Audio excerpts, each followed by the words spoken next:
Bismillahirrahmanirrahim. Ila hadratin Nabil Mustafa Rasulullah sallallahu alaihi wasallam wa li azwajihi wa dzurriyyatihi wal mu'allif hadzal kitab wa li jamil muslimin wal muslimat wal mu'minin wal mu'minat al ahya'i billahi lahul fatihah. A'udzu billahi minasyaitonir rajim.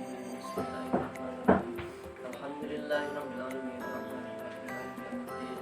Iyyaka na'budu wa iyyaka nasta'in. Ihdinas siratal mustaqim. Shiratal ladzina an'amta 'alaihim ghairil maghdubi 'alaihim waladdallin. Baik, kita melanjutkan kajian hadis kita, hadis yang ketiga lagi ya, dari kitab Mukhtarul Ahadits. Bismillahirrahmanirrahim. Afatul ilmi an-nisyanu. Bermula binasanya ilmu, an-nisyanu yaitu lupa, wa idha'atuhu dan sia-sianya ilmu, antu hadisa bahwasanya engkau membahas bihi dengannya itu ilmu, ghaira ahlihi dengan yang bukan ahlinya.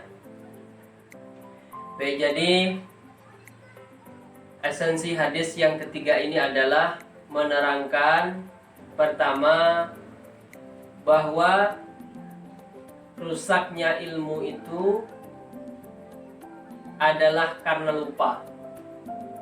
Jadi ilmu itu bisa hilang, bisa rusak karena kita lupa dengan ilmu. Makanya ilmu itu seperti burung. Maka burung itu harus punya sangkar, begitu kan? Kalau ada burung yang tidak bersangkar, maka burung itu akan terbang. Begitu juga ilmu. Maka dimanapun kita menemukan ilmu, dicatat. Maka apalagi anak-anak santri, kalian harus memiliki kitab, memiliki pena, memiliki buku. Jadi itu cara mengikat ilmu. Jadi apa yang disampaikan oleh guru, catat. Hikmah yang kita dapatkan, catat. Jadi seorang mukmin itu kalau dia menemukan hikmah, maka itu hadiah yang besar bagi seorang muslim. Maka dia harus ambil, harus diamalkan. Jadi kalau ilmu itu hilang, tentu kita nggak bisa ngamalkan. Nggak bisa ngamalkan. Karena kita nggak tahu lagi. Maka penting kita memiliki catatan, memiliki kitab, memiliki buku. Jadi kalau ketika kita lupa, bisa kita buka kembali catatan waktu kita belajar dulu. Atau kitab yang kita miliki bisa kita buka. Jadi kalau ilmu itu hilang, ilmu itu lupa, maka menjadi sia-sialah ilmu itu.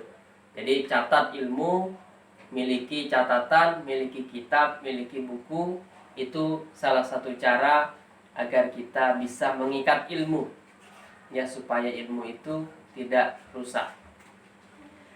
Kemudian yang kedua, wa idha'atuhu an tuhaddisa bihi ghaira ahli. Sia-sianya ilmu itu bahwasanya engkau membahas ilmu itu kepada bukan ahlinya. Makanya kalau kita berbicara bisnis kepada orang yang ahli bisnis. Kalau kita belajar urut, harus dengan orang yang ahli ngurut. Kalau kita belajar urut dengan orang yang hanya bisa ngurut, maka bisa keselio. Maka kita belajar kepada ahlinya, datangi ahli ilmu. Fas'alu ahla zikri in kuntum la ta'lamun. Ada bagiannya. Siapa yang ahli ilmu fikih, kita datangi mereka. Siapa yang ahli ilmu hadis, kita datangi mereka. Siapa yang ahli ilmu tauhid, siapa yang ahli ilmu Al-Qur'an, kita datangi mereka. Bahkan kita ini harus banyak-banyak punya guru.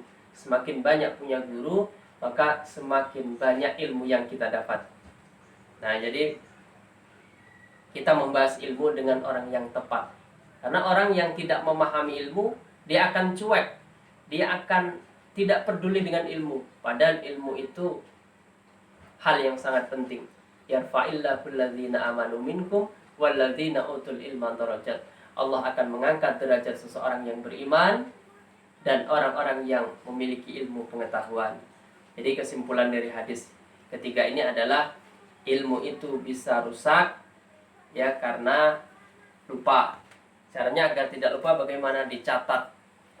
Kemudian yang kedua, ilmu itu bisa sia-sia kalau kita membahas ya berhadapan dengan orang yang bukan ahlinya. Jadi solusinya bagaimana? Kita temui ahlinya, kita bahas ilmu kepada orang yang betul-betul ahli di bidangnya. Jadi itu esensi daripada hadis yang ketiga ini. Mudah-mudahan kita bisa memahaminya dan bisa mengamalkannya. Baik, itu saja. Nanti kita lanjutkan hadis yang berikutnya lagi ya. Ala hazihniyah wa kullu niyatin shalihah. Al-Fatihah. A'udzubillahi minasyaitonir rajim. Bismillah. Alhamdulillah.